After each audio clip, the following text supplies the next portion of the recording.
श्री बृहस्पतिवार व्रत कथा। भारतवर्ष में एक राजा राज्य करता था। वह बड़ा प्रतापी और दानी था।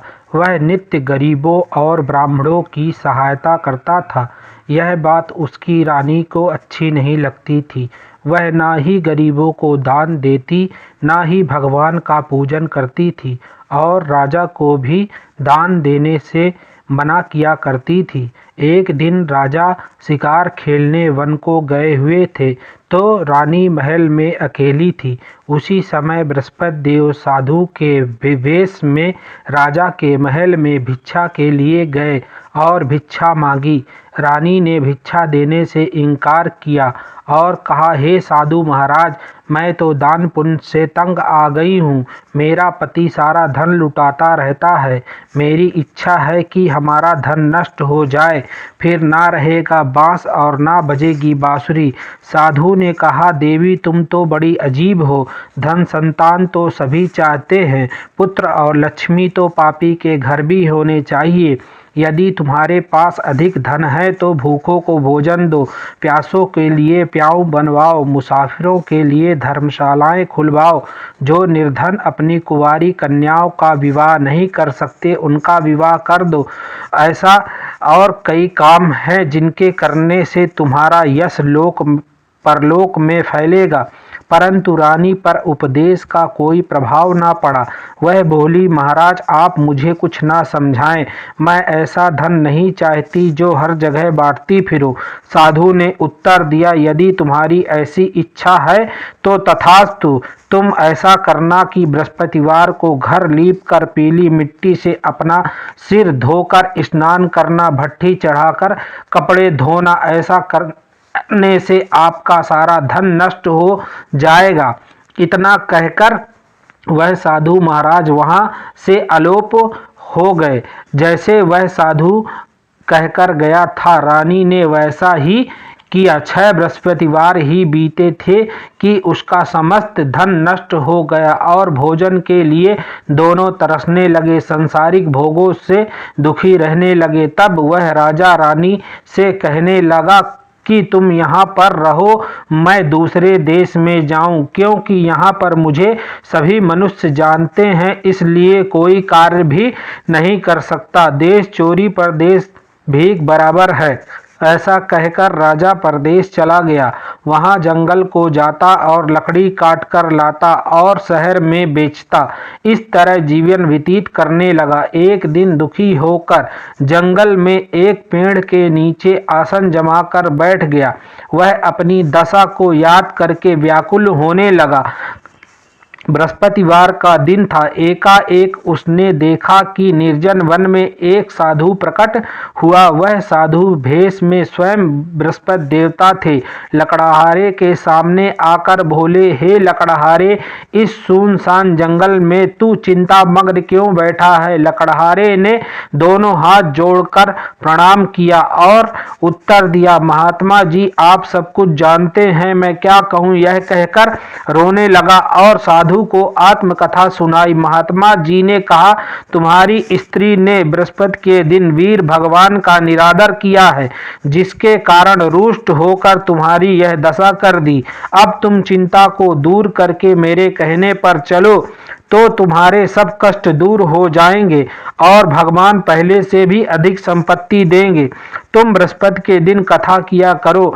2 पैसे के चना मुनक्का मंगवाकर उसका प्रसाद बनाओ और शुद्ध जल से लोटे में शक्कर मिलाकर अमृत तैयार करो। कथा के पश्चात अपने सारे परिवार और सुनने वाले प्रेमियों में अमृत व प्रसाद बांटकर आप भी ग्रहण किया करो।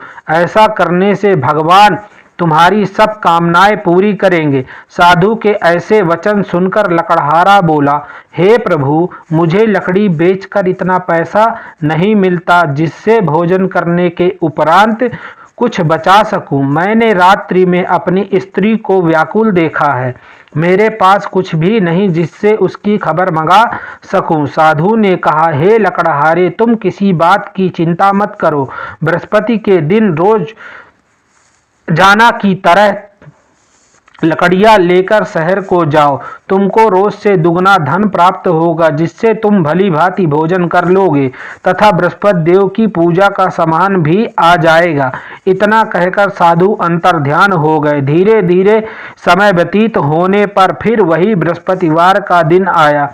लकड़हारा जंगल से लकड़ी काट कर किसी भी शहर में बेचने गया। उसे उस दिन और दिन से अधिक पैसा मिला। राजा ने चना गुड़ आदि लाकर गुरुवार का व्रत किया। उस दिन से उसके सभी कलेश दूर हुए। परंतु जब दोबारा गुरुवार का दिन आया तो बृहस्पतिवार का व्रत करना भूल गया। इस कारण बृहस्पति भगवान नाराज हो गए। उस दिन से उस नगर के राजा ने विशाल यज्ञ का आयोजन किया तथा शहर में यह घोषणा करा दी कि कोई भी मनुष्य अपने घर में भोजन ना बनावे, ना आग जलावे, समस्त जनता मेरे यहाँ भोजन करने आवे। इस आज्ञा को जो ना मानेगा उसके लिए फांसी की सजा दी जाएगी। इस तरह की घोषणा संपूर्ण नगर में करवा दी गई। राजा की आज्ञा अनुसार शहर के सभी लोग भोजन करने गए, लेकिन लकड़हारा कुछ देर से पहुंचा, इसलिए राजा उसको अपने साथ घर लिवा ले गए और ले जाकर भोजन करा रहे थे तो रानी की दृष्टि उस खूंटी पर पड़ी जिस पर उसका हार लटका था। वहां पर दिखाई ना दिया। रानी ने निश्चय किया कि मेरा हार इस मनुष्य ने चुरा लिया है। उसी समय पुलिस को बुलाकर उसको जेल खाने में डलवा दिया। जब लकड़हारा जेल खाने में पड़ गया और बहुत दुखी होकर विचार करने लगा कि ना जाने कौन से पूर्व जन्म के कर्म से मुझे यह दुख प्राप्त हुआ है, और उसी साधु को याद करने लगा जो कि जंगल में मिला था। उसी समय तत्काल बृहस्पति देव साधु के रूप में प्रकट हो और उसकी दशा को देखकर कहने लगे, अरे मूर्ख, तूने बृहस्पति देव की कथा नहीं करी, इसी कारण तुझे दुख प्राप्त हुआ। अब चिंता मत कर, बृहस्पतिवार के दिन जेल खाने के दरवाजे पर 4 पैसे पड़े मिलेंगे, उनसे तू बृहस्पति देव की पूजा करना, तेरे सभी कष्ट दूर हो जाएंगे। बृहस्पति के रोज उसे 4 पैसे मिले। लकड़हारे ने कथा कही। उसी रात्रि को बृहस्पति देव ने उस नगर के राजा को स्वप्न में कहा, हे राजा, तुमने जिस आदमी को जेल खाने में बंद कर दिया है वह निर्दोष है, वह राजा है, उसे छोड़ देना। रानी का हार उसी खूंटी पर लटका है। अगर तू ऐसा नहीं करेगा तो मैं तेरे राज्य को नष्ट कर दूंगा। इस तरह रात्रि के स्वप्न को देखकर राजा प्रातः काल उठा और खूंटी पर हार देखकर लकड़हारे को बुलाकर क्षमा मांगी तथा लकड़हारे को योग्य सुंदर वस्त्र आभूषण देकर विदा किया तथा बृहस्पति देव की आज्ञानुसार लकड़हारा अपने नगर को चल दिया। राजा जब अपने नगर के निकट पहुंचा तो उसे बड़ा आश्चर्य हुआ और नगर में पहले से अधिक बाग, तालाब और कुएं तथा बहुत सी धर्मशाला, मंदिर आदि बन गई। राजा ने पूछा, यह किसका बाग और धर्मशाला है? तब नगर के सब लोग कहने लगे, यह सब रानी और बांदी के हैं।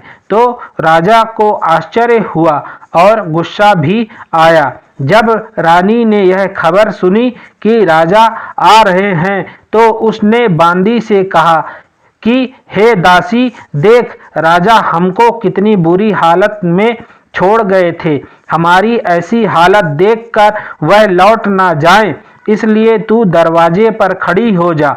आज्ञानुसार दासी दरवाजे पर खड़ी हो गई। राजा आए तो उन्हें अपने साथ लिवा लाई। तब राजा ने क्रोध करके अपनी रानी से पूछा कि यह धन तुम्हें कैसे प्राप्त हुआ है? तब उन्होंने कहा, हमें यह सब धन बृहस्पति देव के इस व्रत के प्रभाव से प्राप्त हुआ है। राजा ने निश्चय किया कि 7 रोज बाद तो सभी बृहस्पति देव की पूजन करते हैं, परंतु मैं रोजाना दिन में 3 बार कहानी कहा करूंगा तथा रोज व्रत किया करूंगा। अब हर समय राजा के दुपट्टे में चने की दाल बंधी रहती तथा दिन में 3 बार कहानी कहता। एक रोज राजा ने विचार किया कि चलो अपनी बहन के यहाँ हो आवे। इस तरह निश्चय कर राजा घोड़े पर सवार हो अपनी बहन के यहाँ को चलने लगा। मार्ग में उसने देखा कि कुछ आदमी एक मुर्दे को लिए जा रहे हैं। उन्हें रोककर राजा कहने लगा, अरे भाइयों, मेरी बृहस्पति देव की कहानी सुन लो। वे बोले, लो, हमारा तो आदमी मर गया है, इसको अपनी कथा की पड़ी है। परंतु कुछ आदमी बोले, अच्छा कहो, हम तुम्हारी कथा भी सुनेंगे। राजा ने दाल निकाली और जब कथा आधी हुई थी कि मुर्दा हिलने लगा और जब कथा समाप्त हो गई तो राम राम करके मनुष्य उठकर खड़ा हो गया।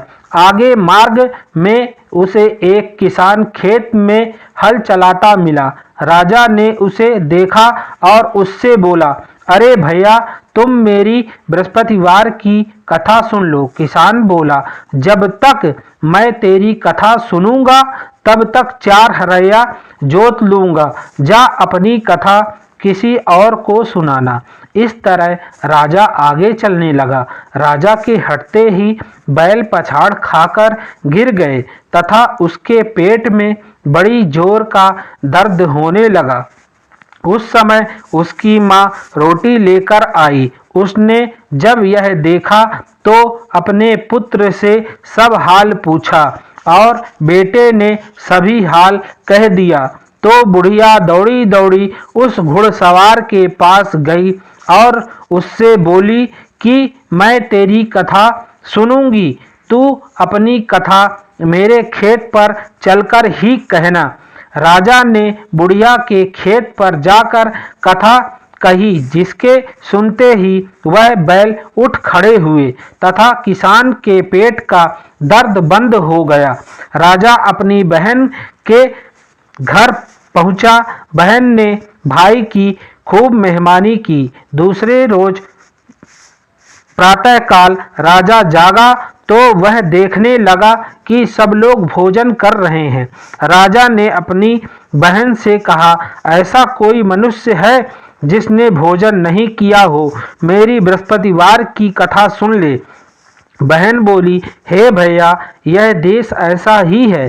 पहले यहाँ लोग भोजन करते हैं, बाद में अन्य कार्य करते हैं, और अगर कोई पड़ोस में हो तो देख आऊं। वह ऐसा कहकर देखने चली गई, परंतु उसे कोई ऐसा व्यक्ति नहीं मिला जिसने भोजन ना किया हो। अतः वह एक कुम्हार के घर गई जिसका लड़का बीमार था। उसे मालूम हुआ कि उनके यहाँ 3 रोज से किसी ने भोजन नहीं किया है।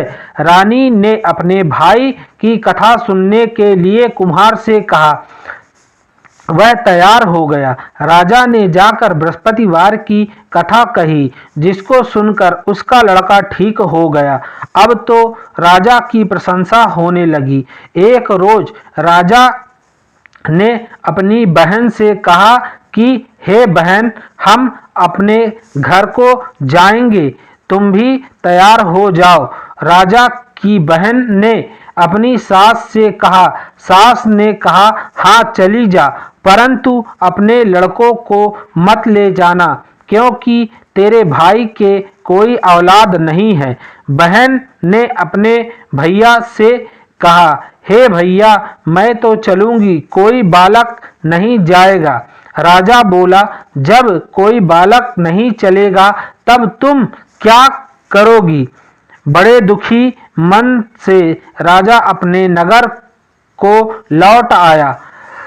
राजा ने अपनी रानी से कहा, हम निर्वंशी राजा हैं, हमारा मुंह देखने का धर्म नहीं है और कुछ भोजन आदि नहीं किया। रानी बोली, हे प्रभु, बृहस्पति देव ने हमें सब कुछ दिया है, हमें औलाद अवश्य देंगे।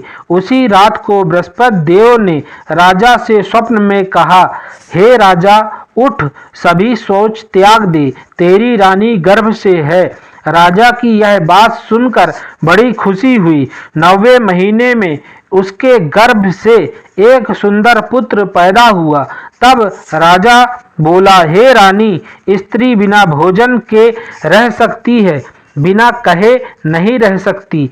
जब मेरी बहन आवे तुम उससे कुछ कहना मत। रानी ने सुनकर हाँ कर दिया। जब राजा की बहन ने यह शुभ समाचार सुना तो वह बहुत खुश हुई तथा बधाई लेकर अपने भाई के यहाँ आई। तभी रानी ने कहा, घोड़ा चढ़कर तो नहीं आई, गधा चढ़ी आई। राजा की बहन बोली, भाभी, मैं इस प्रकार ना कहती तो तुम्हें औलाद कैसे मिलती। बृहस्पति देव ऐसे ही हैं, जैसी जिसके मन में कामनाएं हैं सभी को पूर्ण करते हैं। जो सद्भावना पूर्वक बृहस्पतिवार का व्रत करता है एवं कथा पढ़ता है अथवा सुनता है और दूसरों को सुनाता है, बृहस्पति देव उसकी मनोकामना पूर्ण करते हैं। भगवान बृहस्पति देव उसकी सदैव रक्षा करते हैं। संसार में जो मनुष्य सद्भावना से भगवान जी का पूजन व्रत सच्चे हृदय से करते हैं तो उनकी सभी मनोकामनाएं पूर्ण करते हैं। जैसी सच्ची भावना से रानी और राजा ने उनकी कथा का गुणगान किया तो उनकी सभी इच्छाएं बृहस्पति देव जी ने पूर्ण की थीं। इसलिए पूर्ण कथा सुनने के बाद प्रसाद लेकर जाना चाहिए। हृदय से उसका मनन करते हुए जयकारा बोलना चाहिए। बोलो बृहस्पति देव की जय, भगवान विष्णु की जय।